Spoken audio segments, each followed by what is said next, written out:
você tem certeza nessa vida? De quase nada, né? Mas a morte é uma delas. Os fins de ciclos, de uma maneira geral, que não são poucos ao longo da nossa existência, né, gente? E esses fins, geralmente, não são nada fáceis. É algo que está além da nossa capacidade humana de compreender. E aí, com os fins, independente da circunstância, vem a dor, o luto. E esse sentimento, por mais dilacerador que seja, precisa ser vivido, porque senão, mais cedo ou mais tarde, a conta chega. No Diálogos de hoje, nós falaremos sobre luto, um tema delicado, mas muito importante de ser falado. E quem vai estar comigo neste bate-papo são as psicólogas, a psicóloga e tanatóloga Dora Almeida e a também psicóloga Maria Paula Lippe. Sejam muito bem-vindas, meninas. Obrigada.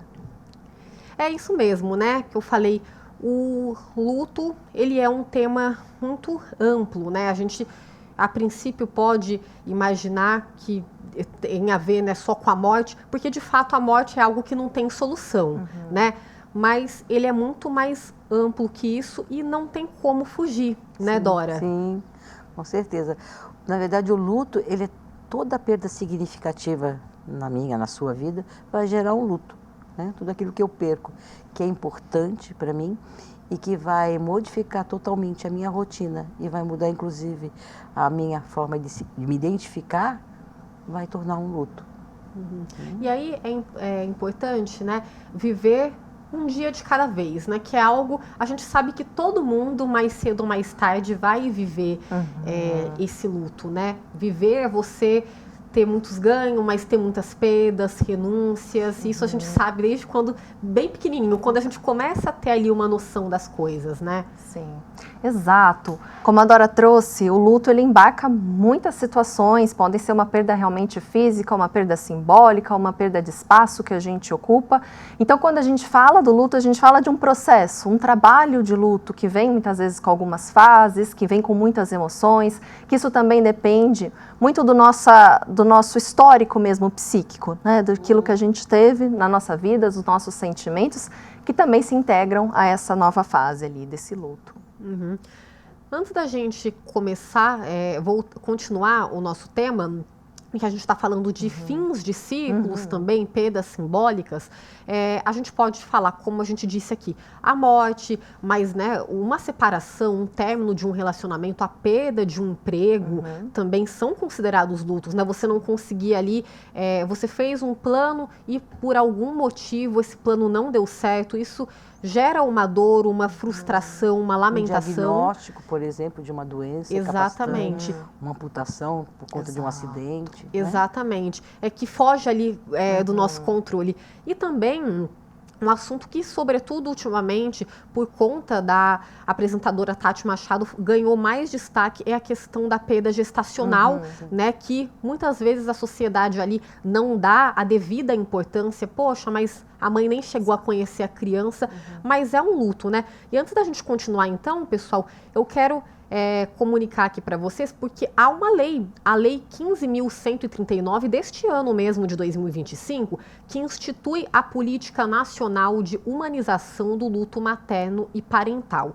O objetivo dessa lei é assegurar a humanização do atendimento às mulheres e aos familiares nesse momento do luto por perda gestacional, óbito fetal e por óbito neonatal. Nesta lei, por exemplo, estão previstos a oferta de serviços públicos como modo de reduzir potenciais riscos e vulnerabilidades. Uma garantia aí da integridade e equidade no acesso à saúde, atendimento e descentralização da oferta desses serviços públicos. Aí a gente está colocando então essa informação, uma lei recente, como eu disse, deste ano mesmo de 2025, e até demorou, né, meninas? Porque, como a gente falou, é muito mais amplo e a gente precisa ouvir essas mulheres, essas pessoas nessas condições, né? Com certeza. Precisa sempre ouvir, até para entender, né, o que isso abarca nelas, o que essa perda mobiliza nelas, como é um assunto muito importante, principalmente quando a gente volta a isso à maternidade, a idealização que ela também criou, né, essa perda dessa idealização desse filho, desse nascimento. Então é um luto no geral, né, é um luto que ela está tendo ali físico e é um luto também dessa expectativa de futuro, daquilo que ela poderia construir que ela não vai mais. E junto com essa mãe, né, que acaba sendo a que sente mais, né, o luto, nós chamamos de luto invisível, porque às vezes ela tem que vivenciar isso sozinha, justamente porque vão falar, mas você nem conheceu, você nem pegou no colo, eu estou pequenininho, né, enfim. Mas na verdade tem o luto da família também. Sim. Né? Hoje em dia essa coisa da maternidade, do crescimento da família está muito importante. Então hoje tem festas para descobrir qual o sexo, né? Tem os chás de bebês, hoje a família se envolve mais. Então é o luto também do avô, é o luto dos tios, é o luto do irmãozinho. Né? Então é um luto que ele é geral na família. Sim. Né? Só que quando ocorre, né, nesse início, né, de gestação, ele vira um assunto tabu. Né? Ninguém sabe como lidar, então é melhor não falar sobre isso. Sim, não é validado o sentimento. Sim. E é engraçado porque a gente vê muito, né, nas redes sociais, ou em conversas mesmo, as pessoas falarem, poxa, mas tem coisa pior, fulano está sofrendo por uma perda gestacional, ai, não chegou a conhecer o filho, mas está sofrendo porque perdeu o emprego, porque terminou um namoro, mas a pessoa está viva. Gente, mas quem somos nós para colocar ali, né, esse luto, você está vivendo um luto pior do que o dela, não é você que está sentindo isso, né? Então, eu acho que nesse caso é melhor ficar quieto, né, do que falar uma coisa dessas, porque a gente não pode medir a dor do outro. Com certeza. Medir a dor do outro é sempre muito injusto, né? Porque a gente coloca a nossa percepção sobre a vida, os nossos sentimentos como se fossem de todos. E aí cada um tem a sua história, cada um tem a sua trajetória emocional. Então a gente atravessa diferentes tipos de luto e cada um vai lidar com isso de uma forma diferente. Então ao invés de talvez a gente querer dizer coisas e acabar ultrapassando esse limite, é importante a gente entregar para o outro a possibilidade de falar como é que ele quer ser acolhido. Você quer um silêncio, você quer um acolhimento, você quer um posicionamento, como é que você espera que eu te acolho nesse momento de dor, sem colocar aquilo que é seu, mas do outro, né, no espaço do outro. Sim, Dora, eu pego o que, né, a Maria falou, é difícil falar algo nesse momento, né, dizer o indizível, porque ali, e aí eu me recordo de uma situação que uma grande amiga me falou uma vez, que ela estava passando por uma situação delicada de luto, e aí ela falou que uma amiga dela chegou, ela não disse nada, mas ela deu um abraço, pegou a mão dela. Exatamente. E isso me marcou muito. Sim. Às vezes é isso, né? Sim. Você não tem o que dizer, você não precisa dizer nada. Exato. Mas pega a mão da pessoa, dá um abraço, a pessoa precisa se sentir acolhida. Sim. É sobre isso. Sim, é que na verdade não tem o que dizer. Sim. Não tem o que fazer, né? O luto, ele está ali, é posto e você tem que viver. Né? Então, não existe uma fórmula mágica para tirar o outro da dor. E o acolhimento é isso. Muitas vezes você só ficar junto chorando, segurar a mão, deixar ouvir. Né? Porque o enlutado, ele precisa falar. E ele fica blindado mesmo, os ouvidos não querem escutar nada. Então, ele não quer ouvir nada, ele quer falar. Ele precisa pôr para fora, externalizar o que ele está sentindo. Acolher é isso. E você está ali, disposta a ouvir. Você falou dessa questão de falar, né? Mas aí cada um tem uma personalidade, tem gente que vai, naquele primeiro momento, ficar mais em silêncio, tem pessoas que até utilizam as redes sociais, né? Faz um texto, e aí as pessoas também julgam, né? Mas, gente, se a pessoa ela quer ali, se ela se sente bem escrevendo um texto, por exemplo, tudo bem, né? Porque tem muitas pessoas que se fecham, e aí há o risco, né? Porque em algum momento vai espanar essa dor. É importante a gente lembrar que o luto, ele precisa ser vivido, né? Sim. Mais cedo ou mais tarde, porque é impossível passar por ele ileso, né? Se você tentou estancar aqui, lá na frente, isso pode ser 1, 2, 5 anos depois, ele vai aparecer, né? Sim, exato. Quando a gente fala de luto e dessa perda, a gente fala da perda de algo que significava muito para nós, é uma perda de um amor. Então isso é um buraco dentro da gente, né? E aí cada um vai manifestar isso de uma forma muito subjetiva, muito particular.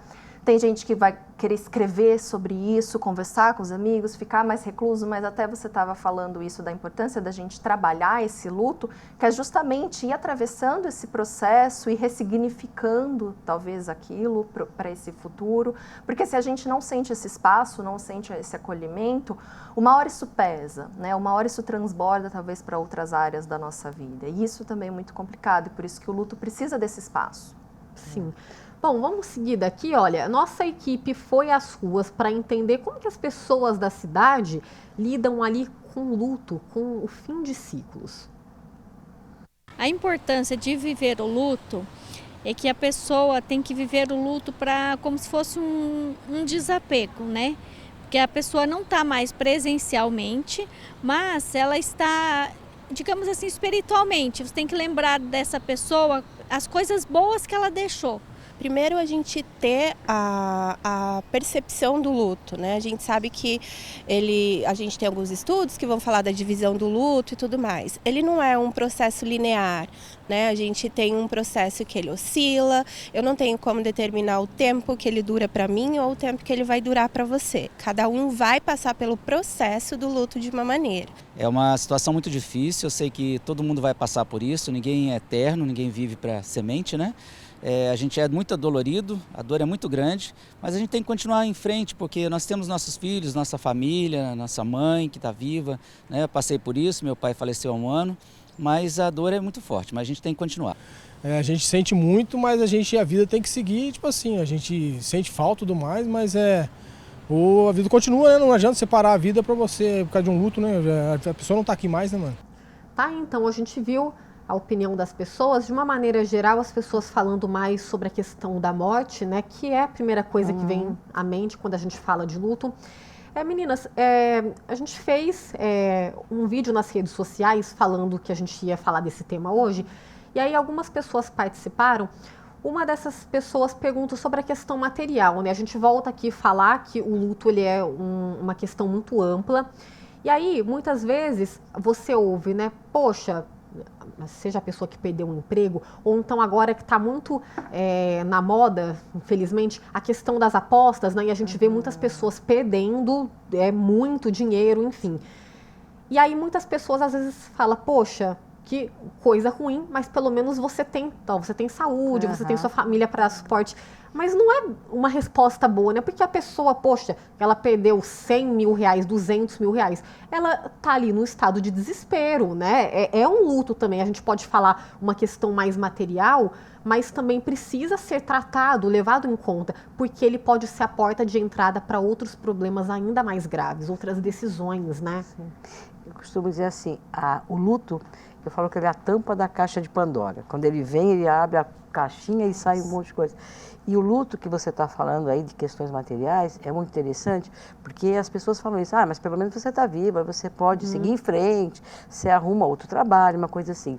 Mas o que é que vai realmente me fazer sofrer no luto?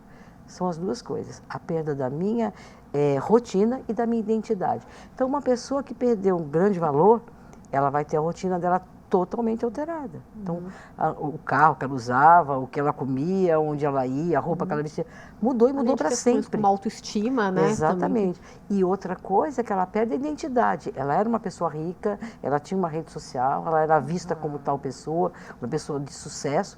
Ela agora não é mais isso. Então, o que me faz ficar enlutado é quando eu perco essas duas coisas.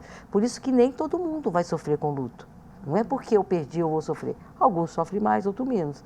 Mas quando essas duas coisas acontecem, esses dois vazios, que são gigantescos, acontecem a partir daquela perda, sim, eu vou estar num sofrimento do luto.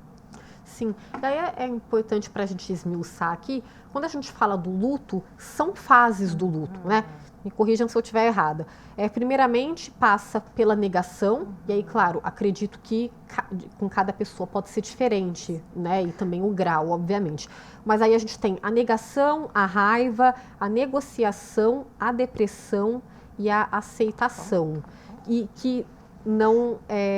e também pode voltar, né? Não necessariamente está nessa ordem. É assim mesmo? Na por verdade, isso mesmo?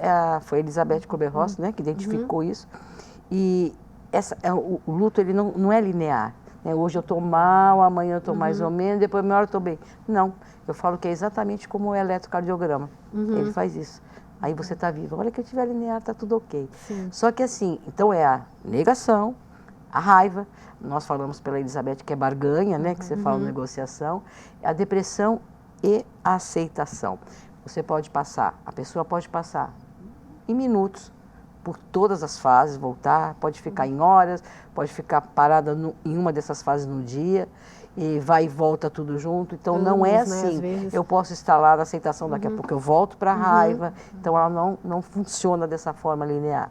Tá? Sim, sim. Até porque não tem receita para isso, né? Sim, Somos sim, humanos sim. com emoções ali inconstantes, então não dá, né? Você está falando com vidas, tratando de pessoas, então não é uma receita médica, uma conta que a gente faz. Em um mês, em um ano, você vai estar bem. Sim. Não é por aí. E tem pessoas que às vezes ficam, né, por anos assim. Sim. E é até bom para a gente pegar esse gancho, porque quando fala do luto, né, uma morte principalmente, você sente falta daquela pessoa. Então, acredito que não tem cura. Você vai, claro, ficar melhor e tudo mais, ressignificar aquilo, mas melhorar 100%, você vai ter de lidar com aquela falta, né? Assim como outras faltas que a gente tem de lidar na vida. Não é mais como era antes. E a gente precisa aceitar. Exato. É justamente nessa linha, né? A gente passa por vários lutos na nossa vida. A gente passa pelo luto de crescer e não ser mais aquela criança, não fazer aquilo naquele ritmo, naquela rotina. A gente passa pelos lutos de idealização, de papéis sociais. E aí, quando a gente fala, inclusive, dessas fases, elas não são etapas a serem superadas, até porque não é um processo linear, ele é em ondas, mas a gente segue isso como uma linha teórica, uma didática, para a gente ter uma noção do que isso engloba, né? O que engloba talvez uma negação, uma raiva, que são sentimentos muito válidos e, na verdade, os nossos sentimentos, eles são respostas. Então, algo nos mobiliza que nos faz ter essas respostas nesses sentimentos, e o luto, ele é um processo normal, ele é um processo natural que todos nós passamos. Então, também é importante a gente frisar que o luto não é um processo patológico. Não é que você tem alguma coisa ou uma disfunção emocional por estar vivendo alguma fase do luto, por estar inclusive, mais apegado a alguma dessas fases, porque esse é um processo da vida. E antes da gente ir para o intervalo, desde quando a gente é criança, né, começa a entender, a gente já lida com fins de ciclos, enfim. Como tratar deste assunto com as crianças, né? Porque tem gente que acha melhor, não vamos falar de uma forma mais direta, tem gente que já fala que não precisa ser falado, como abordar, porque a criança, a depender da idade, ela vai sentir aquela situação de uma forma ou de outra, como trabalhar com as crianças. Ela vai sentir e ela precisa sentir, né? Então, um grande erro do adulto é achar que não contar, não falar, vai estar preservando. Na verdade, não. Vai levar a um adoecimento. A criança percebe que tem alguma coisa diferente, dependendo da idade dela, ela fantasia e acha que ela tem alguma coisa a ver com aquilo, né? Então, por exemplo, morre um avô. A criança tem 4 anos, não levam ela no velório, e é para levar sim, no sepultamento também. A criança consegue lidar muito bem com a morte. Aí esse avô desaparece, ninguém explica para essa criança por quê, e ela vai achar que ela é ruim, que ela fez algo errado, por isso esse avô foi embora. E ainda falam, foi morar com Deus, virou estrelinha, aí ela fica olhando para o céu, para a estrelinha que ela acha que é o avô, o dia que está nublado o avô sumiu de novo. Né? Então é falar a verdade, as crianças devem ser levadas ao velório, a sepultamento, qualquer idade, a menos que ela esteja maior, já acima de uns 12 anos, aí sim ela pode escolher, eu não quero ir, porque aí ela já entende, né? Mas tem que falar se a situação social mudou, tem que falar se a mãe ou o pai ou o irmão adoeceu seriamente, tem que se falar das perdas com as crianças. Elas têm uma capacidade incrível de se ressignificar, de entender, né? E isso ela aprende exatamente quando criança, para que depois, quando adulto, ela dê conta de lidar com seus lutos de uma forma mais tranquila. É isso. Quer fazer alguma colocação? Eu quero até, porque eu achei ótima essa sua colocação, e a gente justamente está falando aqui do luto ser um grande tabu. Sim, E a gente quebra esse tabu na infância. Exatamente. Quando a gente fala sobre esse assunto, quando a gente fala com as crianças que sim, a morte existe. Óbvio que a gente vai adequar para essa linguagem emocional a delas. altura do entendimento Exato, dela, lógico, mas isso precisa acontecer porque é ali que a gente vai quebrar isso de ser um tabu e vai começar a falar sobre a importância de falar da morte, das preparações para esse momento.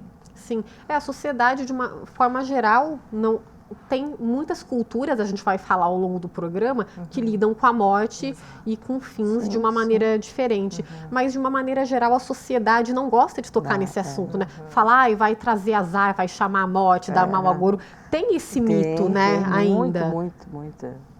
É isso, então...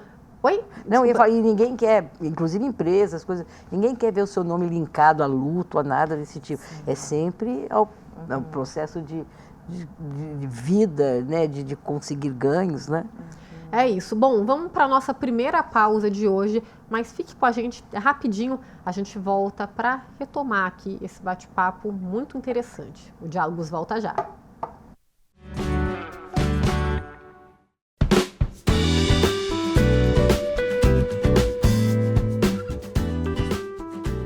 De volta com Diálogos, o tema de hoje é bastante sensível, mas muito necessário. A gente está falando sobre luto. E aqui comigo, as psicólogas Dora Almeida e Maria Paula Lippe. Bom, vamos falar agora um pouquinho dos rituais, né? Como diferentes culturas e até mesmo religiões lidam com a morte, com fins de ciclos. A gente preparou uma artezinha para vocês. Olha só. Luto e tradições religiosas. No budismo, por exemplo, eles costumam ter vários encontros em memória do falecido após a morte, né? No hinduísmo, eles costumam tomar um longo banho após a cremação. No judaísmo, os enlutados, eles costumam desviar o caminho de casa, param em algum lugar ali, porque eles acreditam que estão despistando o anjo da morte e aí comem algo doce ali, né, para tirar aquele sabor amargo. No islamismo, gente, as pessoas costumam se encontrar para homenagear o falecido após 40 dias. E aí no cristianismo, antigamente, lá atrás, as mulheres elas costumavam usar preto por 1 ano. É uma tradição aí mais antiga. Né, Dora, o que a gente falava aqui, cada religião, cada cultura lida de uma forma, mas é interessante a gente acompanhar, né, esses rituais. Sempre tem um ritual, um simbolismo, né, que significa essa passagem também. Sim, e aí é bom que a gente vai falar sobre a importância do velório, né, que antecede a sepultação. Como é importante, e se nós olharmos até, né, para, por exemplo, a cultura cristã, né, isso é bíblico, né? Que as pessoas pranteavam, né, os seus mortos, às vezes ficavam vários dias ali chorando, rasgavam as vestes, né?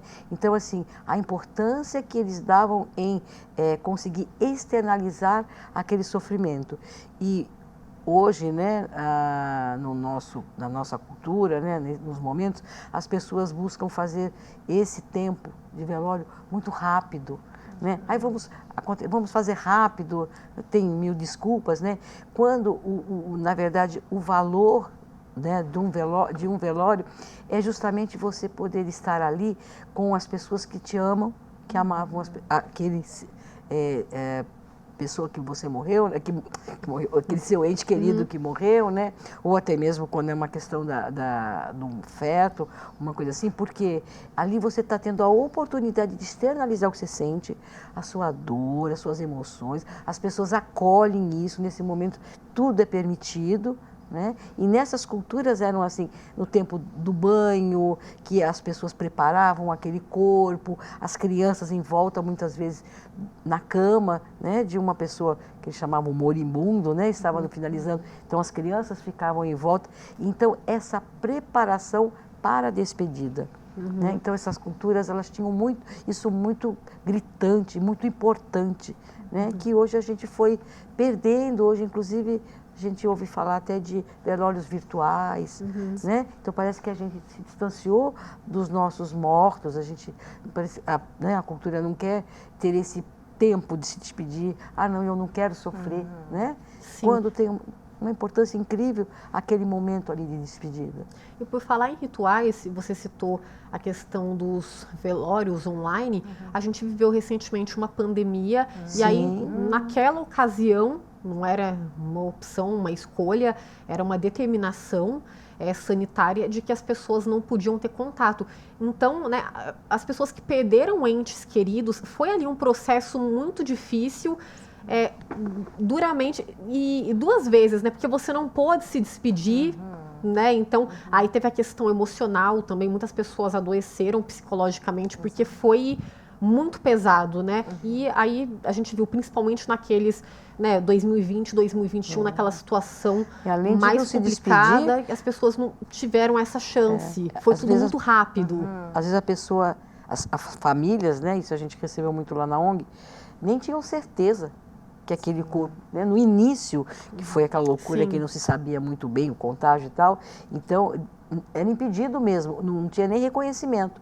Então eles viam muitas vezes, né, o seu parente, seu filho, amigo, pai, enfim, entrar no hospital e sair um saco preto de lá.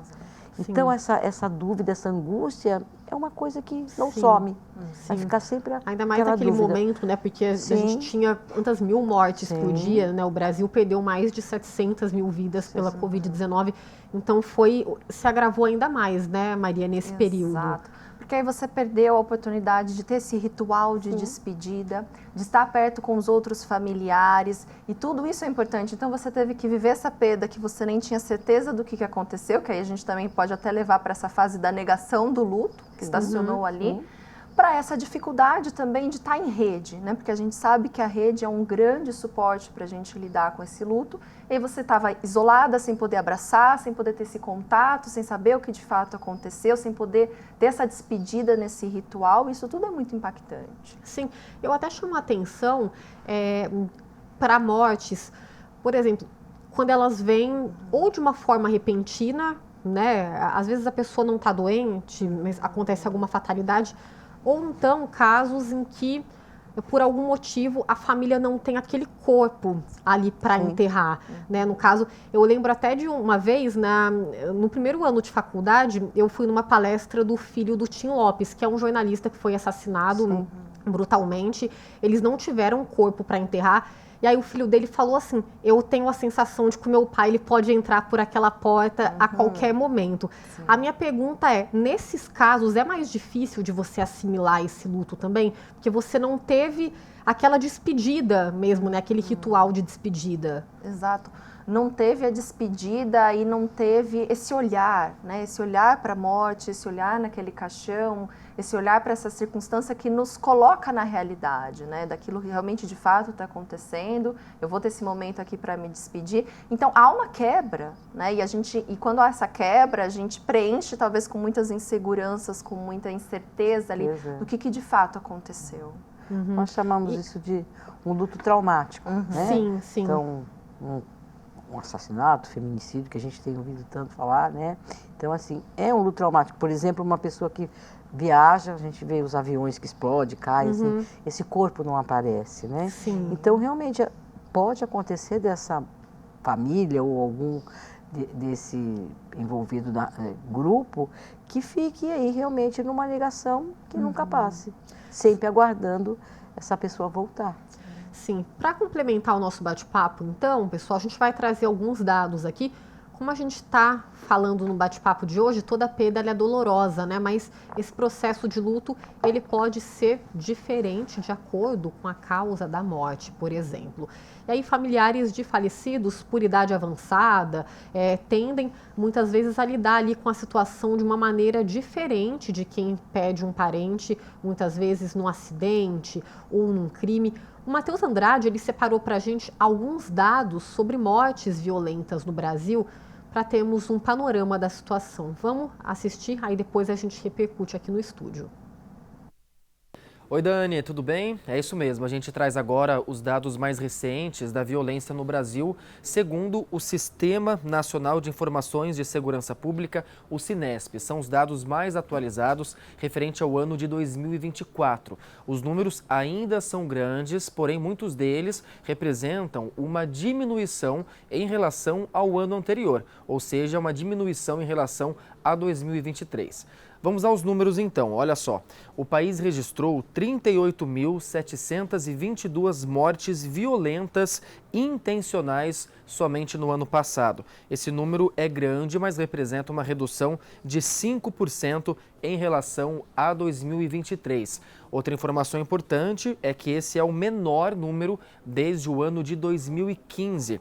E olha só, o levantamento detalha os tipos de crimes. Segundo os dados, foram mais de 35 mil casos de homicídios dolosos, 1.438 feminicídios, 924 latrocínios, que são os roubos seguidos por morte, e também 718 casos de lesão corporal seguida de morte. E vamos também ao levantamento de estados. Olha só, o estado que mais registrou morte no ano de 2024 foi a Bahia, com 4.480 casos. Seguido do Rio de Janeiro, com 3.504 casos.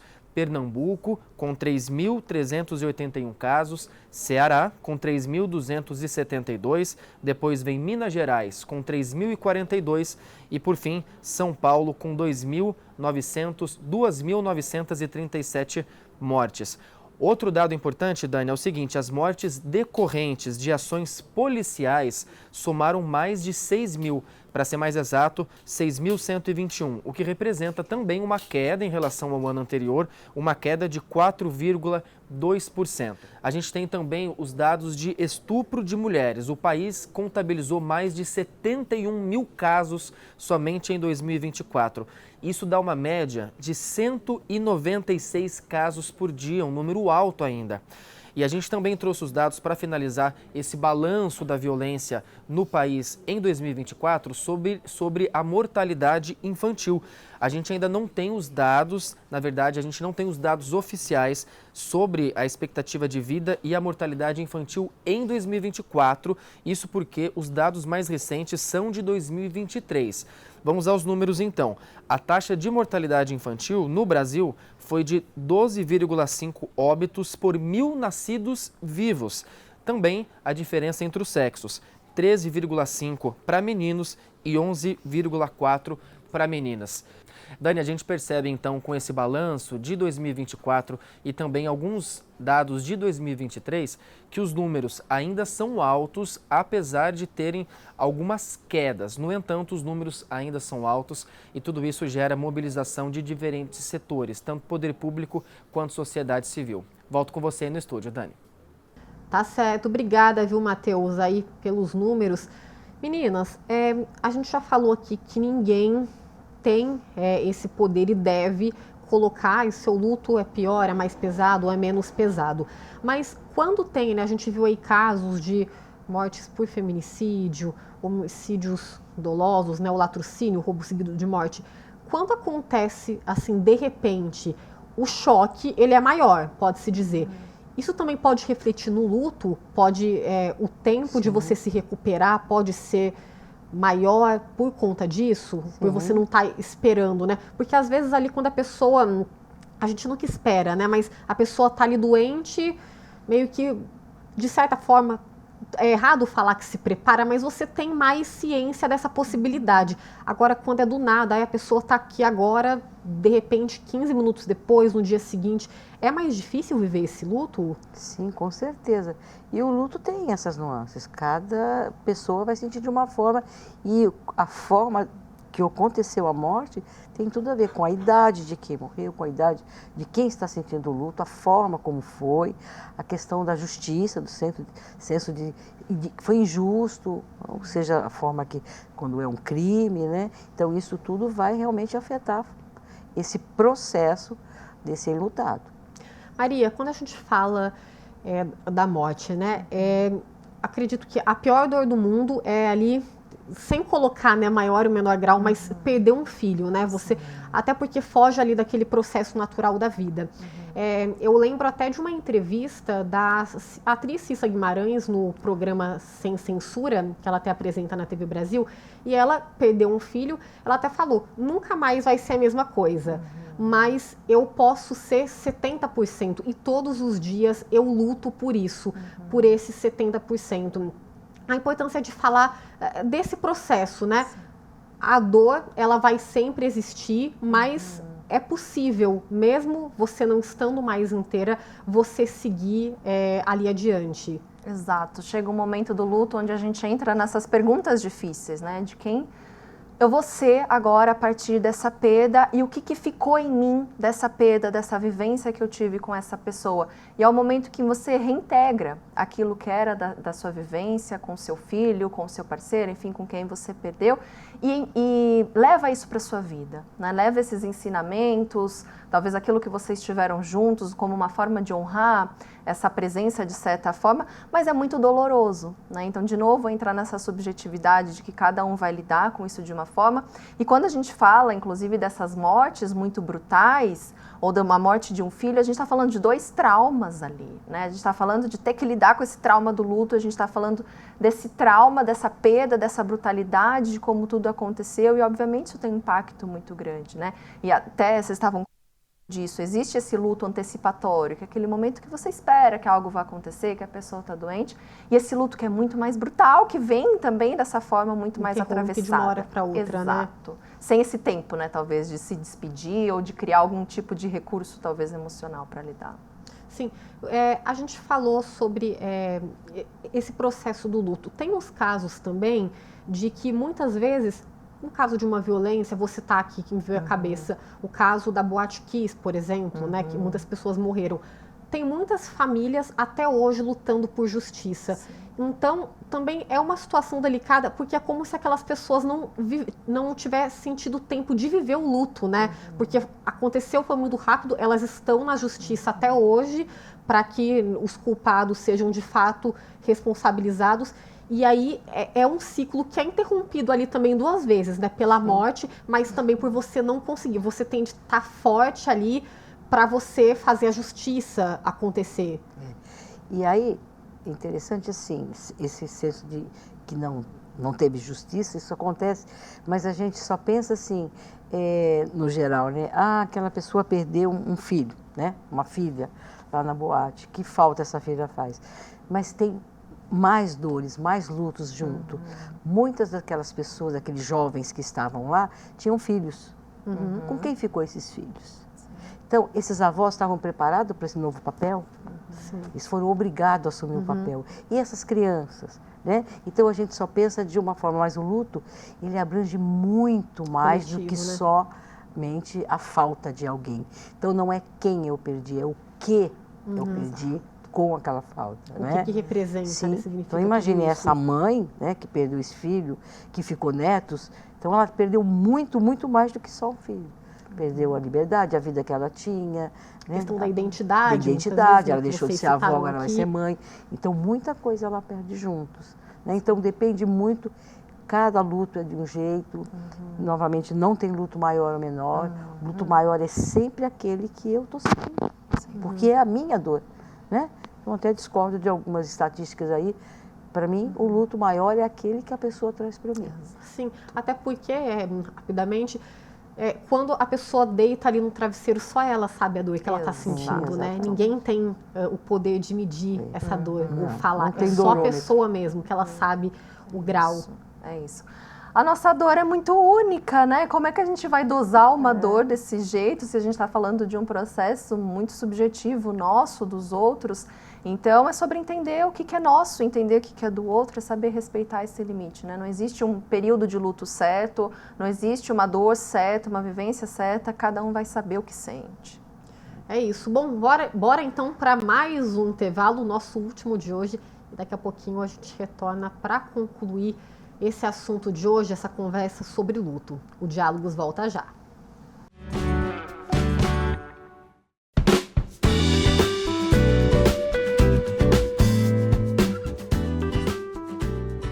De volta com Diálogos. Hoje o tema da vez é luto. Meninas, é um assunto também muito recorrente, mas que ainda é tabu. Quando a gente fala de luto, também muitas vezes vem a culpa. Por exemplo, uma pessoa que estava ali doente e tal, às vezes, né, quem ficou, essa pessoa morre, quem ficou, muitas vezes, meio que automaticamente tem uma sensação, às vezes, de alívio, né? Porque a gente tem que lembrar que é todo o ciclo que sofre, não só aquela pessoa que está, de repente, num estado terminal, mas toda a família. Como lidar com isso? Porque aí também você perde a pessoa, mas aí você também muitas vezes se sente culpada, porque, poxa, a pessoa estava sofrendo, o entorno também. Como lidar com essa culpa? Então, a culpa e a raiva é algo que é muito gritante no luto, né? Muito. Quando vem umas, normalmente elas estão juntas. E é lidar com a culpa, falar disso, né? Porque existe a culpa real e a culpa imaginária. Então, ao cuidar, ao acolher e ser lutado, o que é importante? É ajudá-lo a entender o que é que ele está sentindo, né? Que ele traga essa culpa. Tá, essa culpa é real? Então você vai trabalhar o seu próprio perdão. Não, essa culpa é imaginária? Então você tem que tirar isso da sua vida. Porque a gente sempre acha que é responsável pelo outro, por aquele que a gente ama.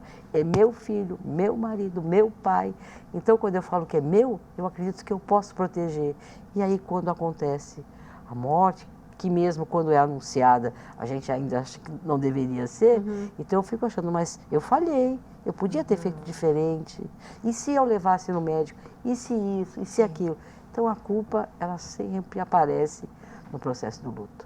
E daí a importância também, não só nesse processo, mas ainda mais a terapia, porque quando você fala com os outros, as pessoas têm esse receio do julgamento, né?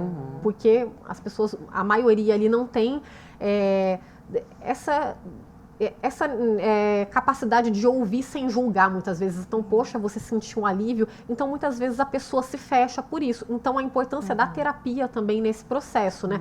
Você vai estar ali falando com uma pessoa profissional que ela não está ali para te julgar, ela está ali para te fazer ressignificar toda essa história. Sim. O papel da terapia é justamente desse acolhimento, né? É não julgar, é entender como é que aquele impacto é para você, como é que você quer seguir, é poder falar das nossas culpas que são humanas, né? É um sentimento totalmente humano nosso, sentir remorso, sentir culpa, sentir raiva, e aquele é um espaço para a gente poder falar abertamente sobre isso e poder entender o que isso significa para nós e o que a gente vai bancar ou renunciar frente a essa escolha também dos nossos sentimentos. Posso isso. falar Claro, uma coisa? pode. Uma coisa que acontece muito junto com a raiva e a culpa é a inveja. E as pessoas não querem falar com medo de ser julgado. É claro que a gente tem inveja. Por exemplo, eu perdi o meu marido. Eu tenho inveja de quem tem marido. Hoje não mais, estou mais tranquilo. Mas no momento sim. A gente perde um filho e vê uma mãe que às vezes não dá a menor bola para o seu filho. Ficam com inveja, As pessoas sim. se perguntam por Sim, que eu, né? Só que assim, a gente tem medo de falar, de ser julgado, né? Então, Porque como de ela fato falou, o julgamento existe, né? Não é um medo. Então, como ela à toa. falou a respeito da importância da terapia, né? De você ter um profissional que vai te ajudar a entender isso. Isso é normal, é natural, vai passar, a raiva de Deus vai passar, sua fé não sumiu. São Então, sentimentos ajudar, humanos, né? sim, ajudá-lo a entender isso. É isso que vai aliviar o peso. Assim, né, é que ressignificar o que muitas vezes foge do nosso Sim, controle sim. e da nossa capacidade humana de compreender, né? Bom, a gente falou da terapia e além da terapia com psicólogos, psicanalistas, né? É importante buscar ajuda de uma outra forma. Tem grupos, por exemplo, o ENA, que é uma instituição multidisciplinar aqui em São José dos Campos, que oferece aí apoio para quem está vivendo um luto, independente de qual seja esse luto, porque a gente comentou aqui que o luto ele é muito amplo, né, gente? Mas a gente separou agora 2 depoimentos de pessoas que estão ali nesse processo e que participaram desse grupo. O Heitor de Oliveira, que passou pela perda da esposa, e a Renata Araújo, que perdeu recentemente o pai. Quando meu pai faleceu, ele infartou, foi uma morte inesperada, então eu fiquei perdida, eu fiquei muito ansiosa e com esse apoio do ENA, eu fui melhorando, inclusive no grupo, porque a gente pensa por que comigo, né? Quando você passa por esse momento do luto. E aí no grupo você se sente acolhida, você se sente confortável, porque você vê que também outras pessoas passam pelo luto em diversas situações diferentes. E é muito acolhedor, porque a gente... É como se você não visse nenhum caminho mais a seguir.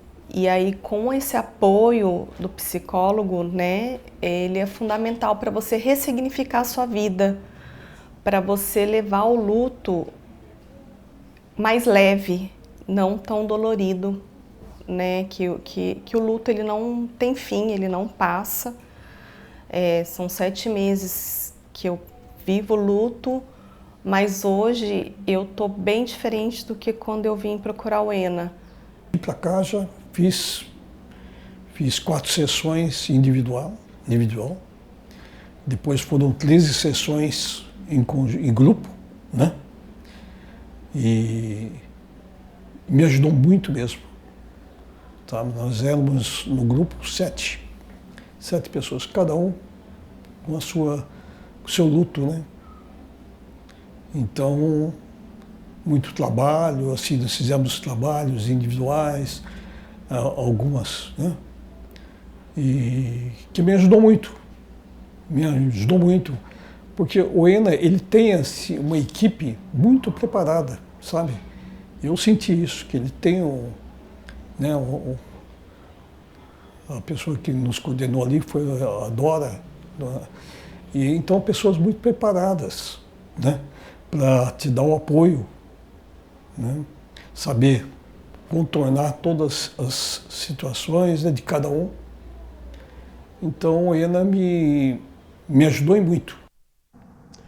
Tá aí, então, obrigada pelos depoimentos. E eu quero reforçar que a TV Câmara de São José está com um programa que estreou recentemente, o Vozes do Bem, e eles fizeram um episódio com o ENA, conheceram o espaço, né, as pessoas que já foram, que estão sendo atendidas. Dora, a gente viu, né, aí o depoimento das pessoas, a importância de falar, mais uma vez reforçar aqui, e das pessoas perceberem que, por mais que ela esteja vivendo ali a maior dor do mundo, né, a vida tem que continuar, mas não é só ela, né, tem outras pessoas passando por isso também, então isso gera uma empatia, né, além da solidariedade de você poder dividir. Tem o ENA, tem outras instituições que auxiliam pessoas nesse processo e a gente precisa falar, né, para as pessoas procurarem como que funciona o atendimento também. Então, as pessoas, a demanda ela não é espontânea, as pessoas vão e são atendidas, elas têm que entrar em contato, através de mensagem, pedir o atendimento, porque tem um agendamento, né? A gente tem uma equipe de profissionais e é agendado um horário, a gente atende presencial e atende online também, e como o Heitor falou, são 4 atendimentos individuais, né? E depois a gente convida as pessoas para participarem de um grupo. Então nós temos uma metodologia que são 13 temas e que a gente aborda um por semana, né? Então são 3, 4 meses que a gente fica com essa pessoa em atendimento, né? Uhum. E o que a gente faz realmente no ENA, né? A gente também não tem nenhum milagre, nenhum remédio, não existe.